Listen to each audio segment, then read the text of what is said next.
waan hin gahamne fakkaataa, waan hin darbamne fakkaataa. Nan darbe warra abbaa kootis nan barbaade arge. Oolan bari akkuma jedhan yoo xiqqaasan warra haadha koorra fooyyee qabu nyaatanii buluu hin uffatu. Qabeenya amma jedhamus amma kana ta'uu baates qabeenya qabu. Akka haadha kootii warra maatii haadha kootii miti.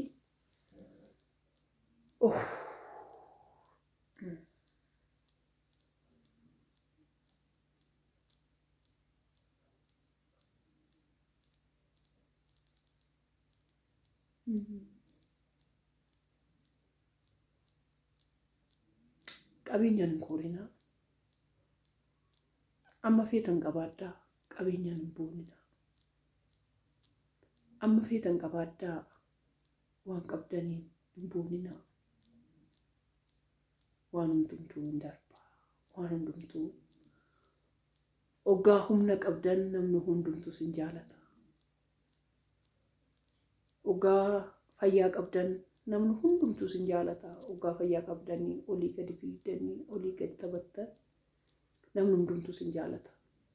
Gaafa dhukkubsattan garuu haati keessanuu sin jaalattu. Fira dhiisaati. Haati ishiin si deesse. Ishiin jettee marmaa ishee keessaa sin baaftee iyyuu sin hin jaalattu. Natti fakkaataa nama. Maaliif hojjettanii bara 1993 sin jireera baay'een dhukkubsadhee baay'een humnaan ol dhukkubsadhee warroonni humna koona jaalatanii as na butanii achi na butanii as na butanii na ergatan hundumtuu duddanarraa galfatan. Warri na talaa baadhee fi saawwasii isaaniitii waraabaa ture warri naqee marga ahamee marga isaaniitii kennaafi ture warri nanii isaanii fi ergamaa ture hundumtuu dhukkubsadheera na yaalaa birrii walitti naa buusaa jennaan birrii 5 naa kennan. 5,000 iyyuu qabu na yaaluu hin danda'u turan. Garuu birrii 5 naa kennan. Namaaf abdiin kutadhee firaaf abdiin kutadhee suma dhugaa koo siniin jedha hamma har'aatti. Dhukkuba eebbuu kootii firri koo hin beeku. Maal naa godhu dhukkubsadhee argeera. Itti mandhee dhukkubsadhee argeera. Waanan dhukkubsadhee argeef dhukkuba koo irratti na hin qaqqabne. Kanaaf isaanitti himuun nan barbaachisu. Isaanin naa godhaachuun nan barbaachisu. Akkas naa godhaachuunis nan barbaachisu. Waan hin darbine fakkaatee hin darbee dhukkubicha irraas waan ani fayyine fakkaatee nan fayyee nan yaalamee haati manaa eessuma kootii farsoo nagaddii farsoo mana farsootii birrii 26 walitti naaf guurte. Birrii 26 kuma 26 har'aati jechuudha. Isa fudhadhee nan yaalamee akkasuma intalleessuma kootii asumaan guddaa isaa naaf haa galatamtu Abbabeechi Soorii jedhamti. I love you. Baay'een ishee jaaladha. Bu'aa baay'ee nafaana dabarsite waan dhukkubsadhee ciisu. Haati koo bakka barbaaddetti dhaqitoo deemii du'i gaafa isheen naan jettu. Firri hundumtuu HIV ishii qabee maaltu ishii qabee bakka barbaaddetti haa kuftee duutu gaafa jiran barandaarra gaafa bulu ishii qofatu siif jira. No barandaarra bultuttee ofishiitiyyuu qaansiraa hojjettee bultii qaansiraa hojjettee na dhukkubsachiiftee isaan booda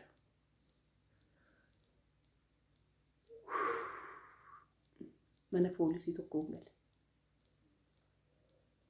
Aniif du'e hirmajjaa tokko nu jidduutti hafee mana poolisiin kun Mo'aa jedhama. Jira ta'een beeku ammayyuu yoo jiraate magaalaa Gincii keessa Mo'aa jedhama.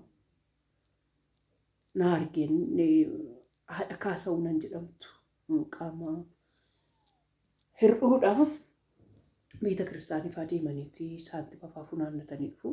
Isaan faa daabboo isa beeta kiristaanidhaa fudhatanis isa fidanis naaf kennu. Asumaan galatooma dhugaa rabbii. Isaan arganitti mo'aadhaan haadha manaa mo'aatiin biyya tokkodha.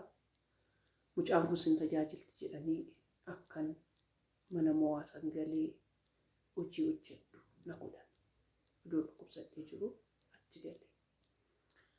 Isaan booda odoon achi hojjetaa jiru warri dura fuula sirraa galfatu warri dura akkasiin jedhu amma immoo maqaa isaatiif dhiphachuutti taa'e.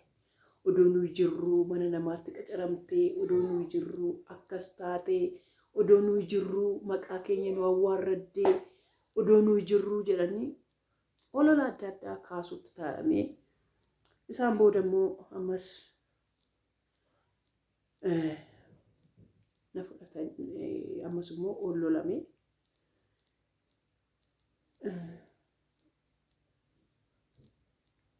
achiis waggaa tokko hojjedhee fi haati manaasaa ammallee biyyoon itti salphatu bakka kanarra nagaa sin barbaadu naan jette. Achumaan bakka maal akkan godhu wallaalee maal akkan ta'u wallaalee deebi'ee warruma firaa kootii immoo kadhachuutti taa'ee gara sanatti immoo deebi'ee amma fayyeera waan ta'eef na jaalatus nan ergamas akka duriittis hojjechuu nan danda'a waan ta'eef na fudhatan. Gaafa na deeffatan mo'aan koo immoo deebi'ee dhufeet na butee gara jechuun kootu deebi'ii mana kootti mucaan isaa baay'ee na jaalata waan ta'eef deebitee mana kee hojjechuu qabda mucaan koo bira ta'uu qabda naan jedhee mana isaatti na deebisaa jechuudha. Siinaan deebi'ee hojjechuutti taa'ee gaafa hojjechuutti taa'u haati manaa hin dhukkubsattee gaafa dhukkubsattu biyyi ishii shananii ishiin shananitti galte. Achumaan ani giinci irratti nafee ishiin shanan deemtee kanaan booda maalan murteessee mana kireeffadhee laattota bira hojjechuu.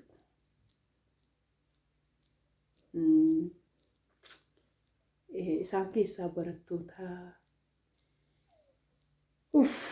gindi baratii dhufanii giinci ta'anii baratan jiru. Isaan bira hojjechuun jalqabe. Barumsa koos nan baradha galmaa jechuudha. Barumsa koos nan baradha. Isaan bira hojjechuu gaafa jalqabu isaan barattoota 5 ta'anii walitti birrii 30 naa kaffalu.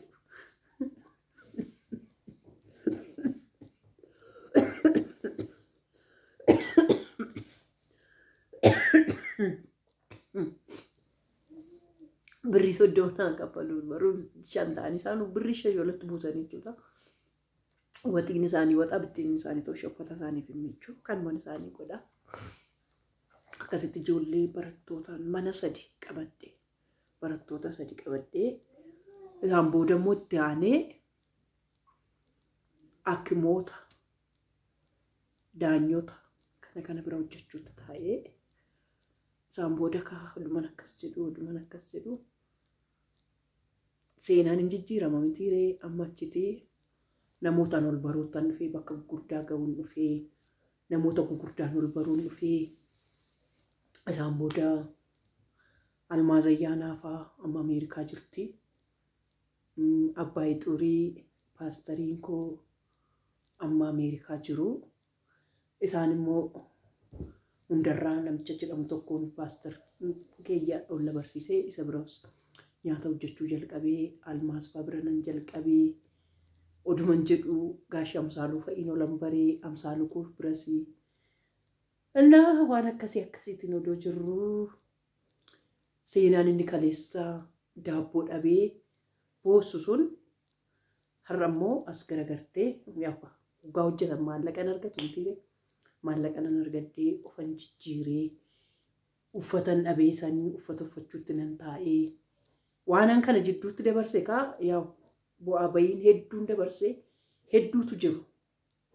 Kana keessatti hoggaan sinitti immoo irraa mummuree ruubii ishii walitti cuunfee sinitti maa jira malee kitaaba 3 kitaaba 4 baachuu jechuudha seenaan kuni.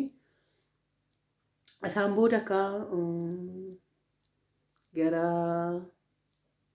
amma umuriidhaanis gaa guddachaa dhufne mitiire bifas amma tokko naannoo taanus jechuudha uffata sun uffannaa bifas mataa kun jira maaliin jedhaa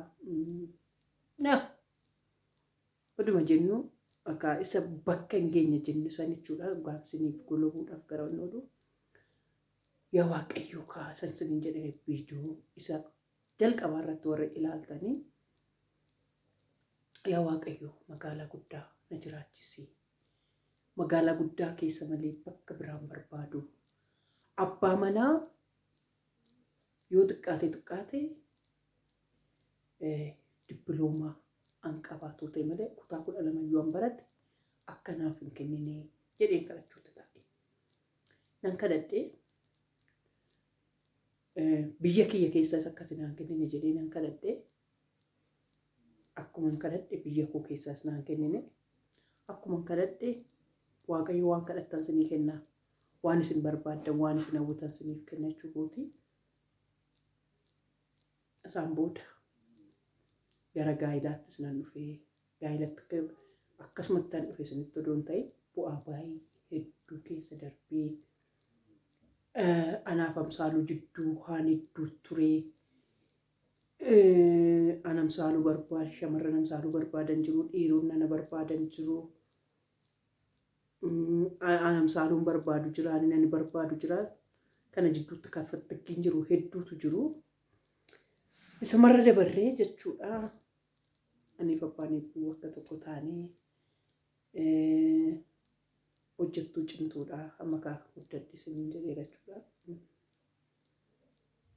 hojiidhaan duubatti nama jettuu miti nan tattaafadhaanii har'as taanan borus taanan nan tattaafadhaan maaliif neestiroo xaraguun taane maaliif waan barbaadeen taane hojiin tuffatinaa ishee hojiin nama kabachiisaa hojiin dhiirrillee akkasin jaalatu dhiirrillee akkasin kabaju isin godha hojiin tuffatinaa ishee hojiin tuffatinaa hojii hojjedhaa waan argitan hojjedhaa shamarran keenya gaafa sin gorsu jechuudha waan argitan hojjedhaa waan hojjechuu qabdan hojjedhaa waan waaqayyoon kabachiisu taanan jechuudha ani ka waaqayyoon natti gaddan taane ilaanan waaqayyoon hin kabachiisa taanan jechuudha ani dhimma isaan qabu namni akkas naan jedha intalaa baluutii akkasidha nama naan jedha jedhee waan ani eegneef nan tattaafadhaa nan hojjedhaa waan an barbaade nan godhaa mana gala namaa galanii hojjechuutti galeen hojjedhaa kana kaa keessatti hedduudha kan namoonni narratti aarsaa godhanii akkan iddoo kana ga'u akkan daanichi nama akkan haadha eebbaa ta'ee eebbaallee baadhee jiraadhu kana godhee hedduu jiru kana keessatti jechuudha akkuma miidhamni jirus namni immoo narratti investi godhe hedduutu jiru jalqaba garuu abbaa warraa kooti narratti sammuu koo irratti investi an godhee ilaalcha namaaf qabu irratti investi an godhee jaalala namaaf qabu irratti akka investi an godhee akka nama kabaju investi an godhee abbaa manaa kooti haadha koo caalayyuu jechuudha haati koo waggaa 9 kaaftetti siniin jedheera amsaaluun garuu waan hunda kooti abbaa kooti abbaa manaa kooti obboleessa kooti haadha kooti hunduma kooti waan hundumaa koo na murudee na guddisee waan hundumaa na barsiisee barumsaan isoo jettan barumsa isa foonis isa afuuraas namas akkan ta'u akkanii nama cimtuus ta'u anna godhee yoo jiraate abbaa hebbuu kooti suma dhugaa kooti niin jedhachuudha akkasuma abbaa warraa koo jaalatamaa koo abbaa ijoollee kooti guddaa sanaaf galatu isa dhugaa bu'aa bayii hedduu keessatti na danda'ee na baatee iddoo kanaa waan naga'eef suma dhugaa kooti niin jedha haa galatu har'a gaafa mana ho'aa keessa bulu haadha manaan ta'e bari ijoollee ishiin galeessa barandaarra bulaa turte har'a haadha manaatii haadha ijoolleetii ishiin hinduutee bakka kanaa bakka hinduutii baddeetti jedhamte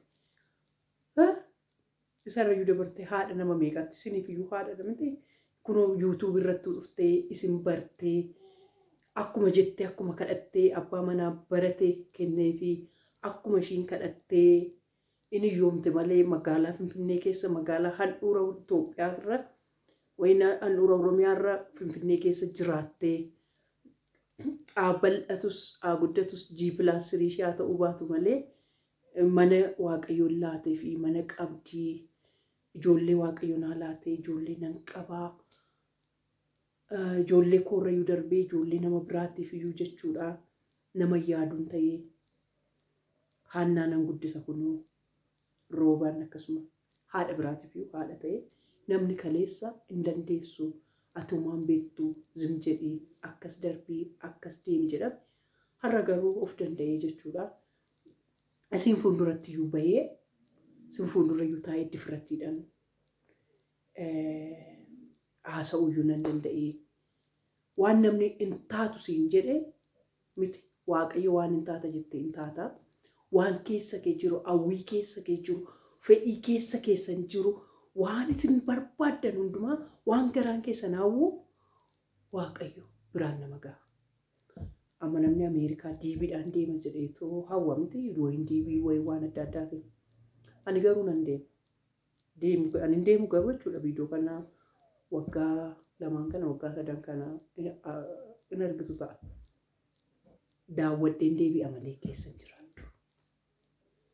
Dhaqeen akkuma nama kaanii daawwadhee hawwee ilaalee waan an gochuu qabu waan an hojjechuu qabu waan an nama barsiisuu qabu jiraate barsiiseen deebi'a malee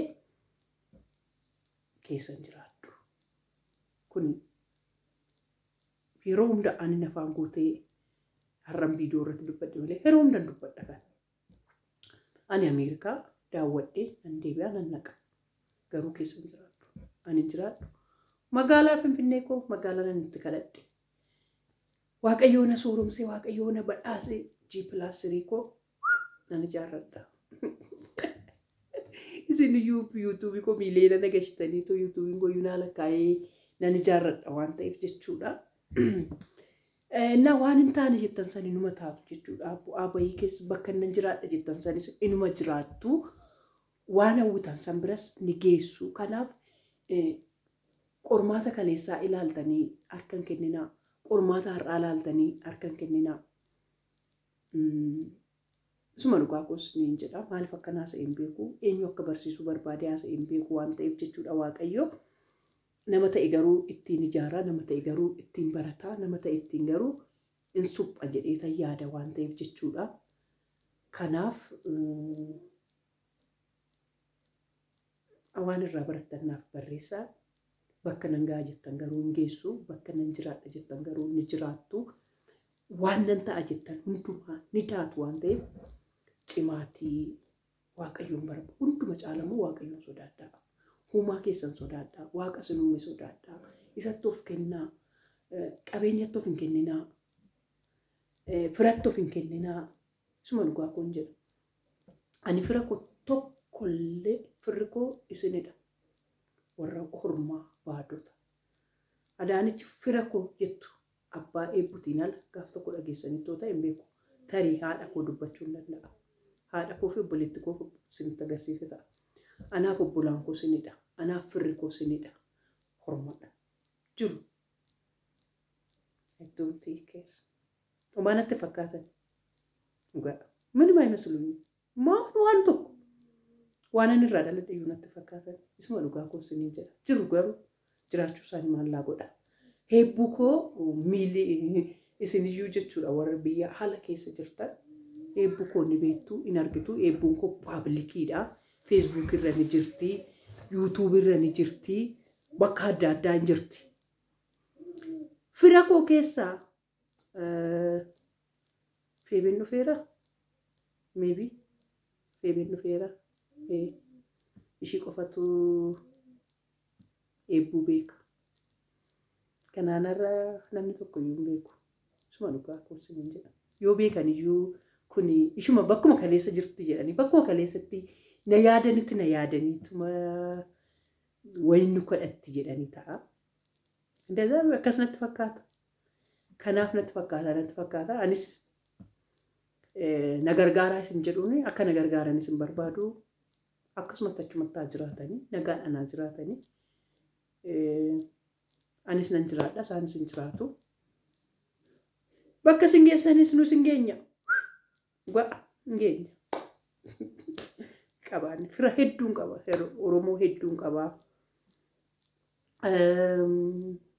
Fira hedduun qaban Itoophiyaa kanarra fira hedduu dhugaa bakka itti sinnan ilaalle waan hin jirreef jechuudha. Itoophiyaa keessaa miti jechuudha. Afrikaa keessaa, Eeshiyaa keessaa, biyya keessaayyuu jechuudha. Waaqayyo fira kooti miti kanaafiyyuu 10,000 galuuf dibarku amma 300 nu hafa miti jechuudha. 300 nu hafa 10,000 galuuf maatii 10,000 qaba. Kanaan naaf kenne eenyudha? Waaqayyo koo, uumaa koo. Inni isiniif naa kenne immoo ulfina isaa fudhatu. Dachaadhaan haa fudhatu. Inni haa kabajamu. Inni haa ulfaatu. Foon kun ulfaatiin. Hawwiin kun ulfaatiin. Inni qofaan irratti haa ulfaatu. Nama ija koo nama foon irra kan hin godhanne naa gargaaru. Yoon boo'uu barbaade ani fira kootti bitaan hin boo'u. Abbaayes bahee sinumattan boo'aa. Yoon kolfuu barbaade sinuma birattan dhufee kolfaa. Yoon maraachuu barbaade sinuma irrattan maraadhaa. Yoon waan barbaade ta'uu barbaade sinumattan dhimadhee sinuma faanan waan barbaade ta'a waan ta'eef jechuudha. Waaqayyo siniif naa kenne immoo anaaf happy. Baay'een jaaladha. Baay'ee sin jaaladha. Waan kana keessa na dabarseefis waaqayyo koo haa galatoomu. Warroon immoo kana keessa darbu kootti investiin irratti gootan hundi keessaniyyuu jechuudha. Almaaz Ayyaana dabalatee, Addisuu abbaa manaa ishii dabalatee, Addisuu qo'indoma siin qo'igaa gurbaan nana. Birriin keenis jalaatame sun argameera gurbaa.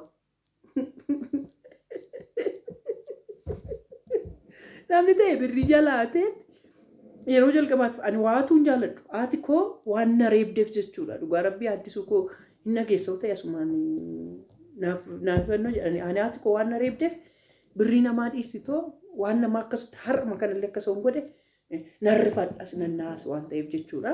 Namni ta'e birrii jalaatee situ na jalaate naan jedhe. Addisuu. Amma garuu birrii 700 jalaatani namatu jalaate abba nama yerootuma isaatu jalaate natti fakkaata. Anna meeqa akkasii jalaatan naa barreessimee gurbaan nana Addisuu Girmaa. Dhugaa isaan jechuudha jireenya koo irratti warra investii godhan jechuu kootidha.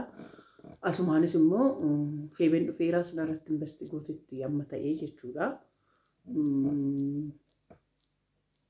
Investii gootetti fira koo keessaa amma tokko investii an gootee ishiidha. Tasfaayii dheerissaa yuunifoormii naa biteera. Yuunifoormii gisee tokko naa biteera. Kanaan ala Oromootu investii narratti godha jechuudha. Dhugaa. Warri immoo investii sirratti goone jettan kottaa too hiriira qabadhaa tokkottaa.